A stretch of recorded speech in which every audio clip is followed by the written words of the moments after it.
When two brothers walked into a bar, everyone saw just two black men. But when the cops showed up, they realized too late who they were dealing with. It was a quiet Friday night in downtown Atlanta. Neon lights flickered, laughter spilled out from bars, and the sound of jazz blended with the hum of traffic. Inside the Iron Barrel, a small but popular bar, two brothers sat at a corner table. Both wore plain jeans and t-shirts, nothing fancy. Just another night out after months of hard work. They were twins, tall, sharp-featured, calm. One had a small scar near his eye. The other wore a worn leather bracelet. To everyone else, they looked like ordinary men relaxing after a long day. But if anyone knew who they truly were, the entire bar would have stood at attention. The bartender walked by, glancing at them briefly before serving others first. "Two bourbons," one of the twins said politely. The man nodded, half listening, and walked away. A group of loud men at the counter started whispering, pointing toward them. "Looks like trouble," one muttered. "Bet they don't even belong here," another chuckled. "Wrong side of town for their kind." The twins ignored it. They'd heard worse. Minutes later, when one of them got up to use the restroom, one of the loud guys accidentally bumped into him. "Watch where you're going, man," the guy sneered. The twin just gave a calm smile. "No problem." But the other man wasn't done. "You think you can walk in here like you own the place?" The twin didn't respond. He simply returned to his seat. That's when things escalated. The bartender leaned toward the loud group, whispering something. A few of them laughed and pulled out their phones. One dialed a number. Within 10 minutes, red and blue lights flashed outside the window. The music stopped. Every eye in the bar turned toward the entrance. Two police officers walked in, hands already near their holsters. "Evening, folks," one said sharply. "We got a call about two men causing trouble." He pointed directly at the twins. The older twin, by 3 minutes, raised an eyebrow. "Causing trouble? We've been sitting here quietly." "Step up," the cop ordered. "Let's keep this simple." They exchanged a glance, a silent language only brothers could share. "Officer," one of them said calmly, "we haven't done anything wrong." But the officer wasn't listening. "Hands where I can see them." People started whispering, pulling out their phones. One of the men from the bar yelled, "Yeah! Arrest them before they start something." The room filled with tension, the kind that made time slow down. The younger twin clenched his jaw. He was trained to handle worse, to stay calm under fire, under pressure, under injustice. But this felt personal.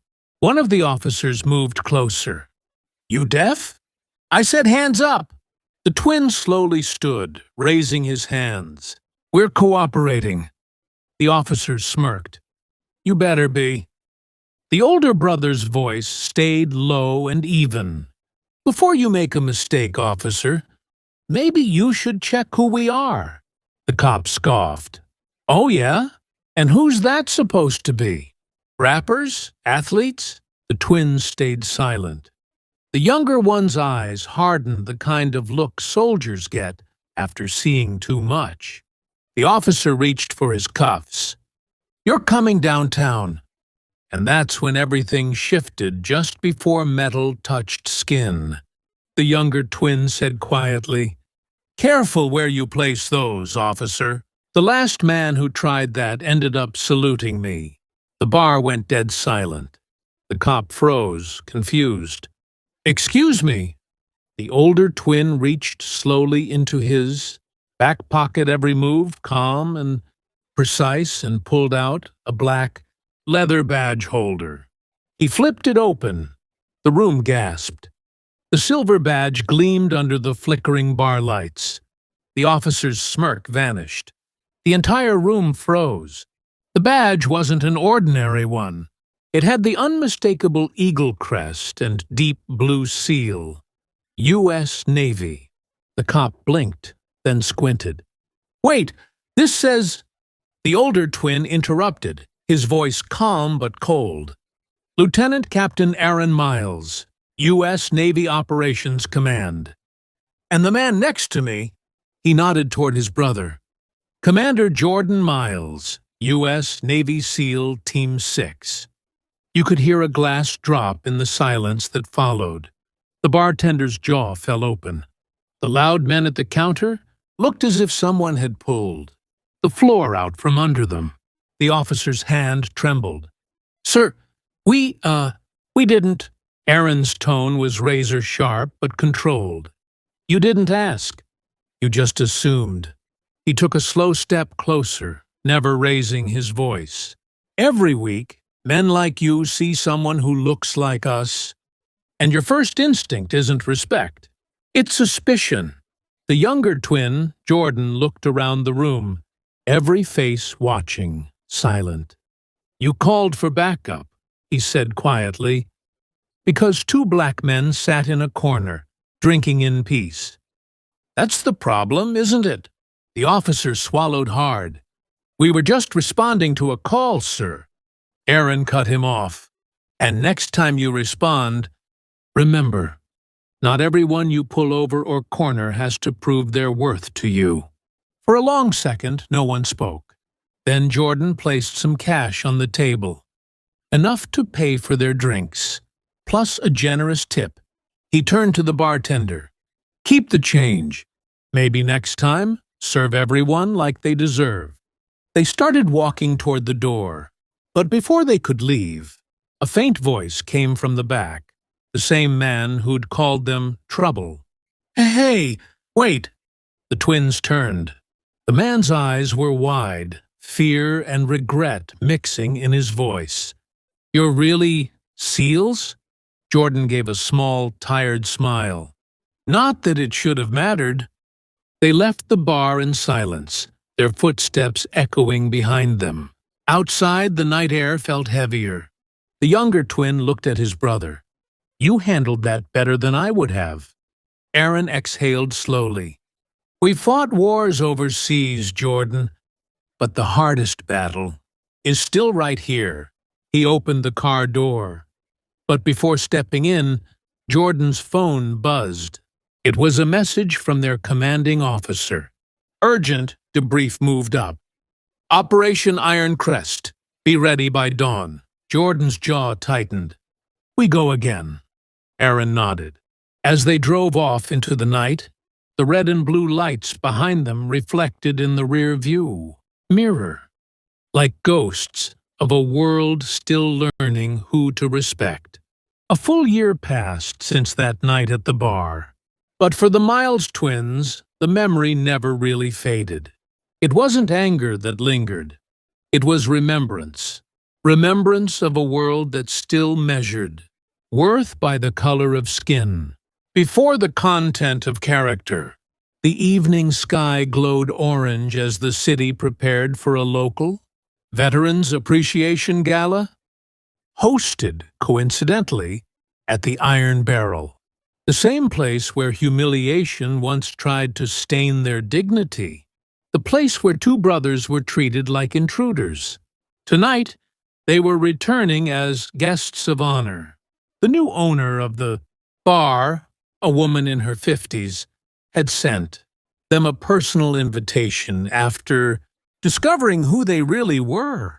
The moment she learned how her staff had treated them, she'd fired everyone involved. But one person still remained in the area. The cop from that night. Rumor had it he'd been suspended for misconduct and reassigned to desk duty. As the black SUV rolled to a stop in front of the bar, the door opened slowly. Two men stepped out, both in full Navy uniform. Gold buttons, blue coats, shining medals across their chests. The city lights reflected off their badges. Captain Aaron Miles and Commander Jordan Miles. People nearby turned, whispering. Someone pulled out a phone to record. The twins didn't mind. Not tonight. Tonight, they weren't just symbols of authority. They were symbols of grace. Inside the bar, the chatter dimmed as the door opened. The music faded. Every head turned toward the entrance. The same bartender, older, quieter, clearly humbled, froze the moment he saw them. His hands trembled slightly as he set down the glass he was wiping. For a moment, guilt clouded his eyes. Aaron approached calmly, his tone steady but firm. "Didn't expect us back here, did you?" The bartender shook his head. "Sir, I don't know what to say except, I'm sorry." Jordan gave a small, patient smile. "Then don't say anything. Just never repeat it." They took their seats near the center, and within minutes the event host took the stage. "Tonight," she announced, "we honor two extraordinary servicemen who've given their lives to protect this country, even when the country didn't always protect them." The spotlight found the twins. The applause began slow, then grew into a thunder that shook the walls. Even those who hadn't known the story clapped, sensing the weight of it. And then, in the crowd's movement near the back, a man appeared, the same police officer, dressed in his regular uniform, cap in hand, eyes lowered. He hesitated at first. Then he started walking forward. Each step echoed through the silence that followed the applause. When he finally reached the twins, he stopped, chest rising and falling, nerves visible.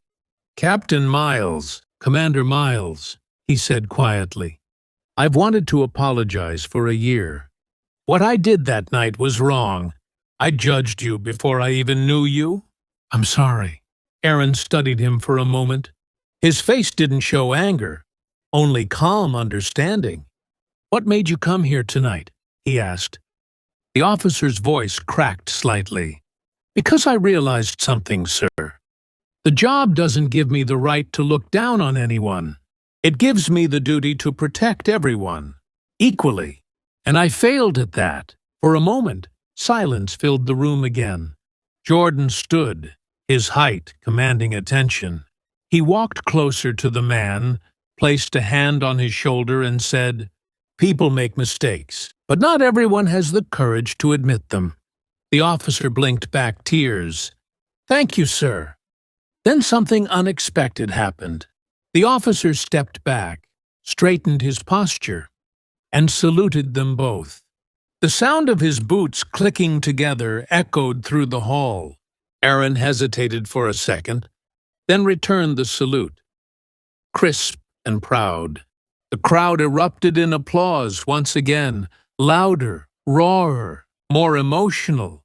In that moment, something shifted in the air. It wasn't about ranks, or titles, or uniforms. It was about respect. After the ceremony, people surrounded the twins for photos, handshakes, and gratitude. As the event ended, Aaron and Jordan stood outside the bar under the night sky. The city lights shimmered across their faces, reflecting both pride and pain. Jordan broke the silence first. "Feels strange, doesn't it?" Aaron looked at him. "What?" "Standing in the same place where they doubted us, and now they call us heroes." Aaron smiled faintly. "That's how life works. Sometimes the same stage you're humiliated on becomes the place you're celebrated." They started walking toward their car. As they reached the curb, a young kid in a hoodie stopped them. "Hey, are you guys really Navy officers?" he asked shyly. Jordan knelt down a bit.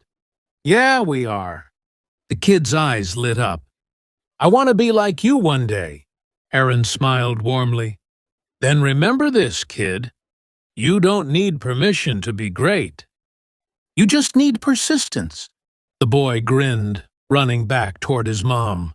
The twins got into their SUV. The camera lingered on the bar behind them, once a symbol of shame, now glowing with the banner that read, "Honoring Our Heroes." As they drove off, the voiceover, Aaron's voice, played softly over the music. People will always judge what they don't understand, but sometimes the best way to change their mind is to stand tall long enough for the truth to speak for you. The car disappeared into the night, leaving behind headlights that shimmered like hope.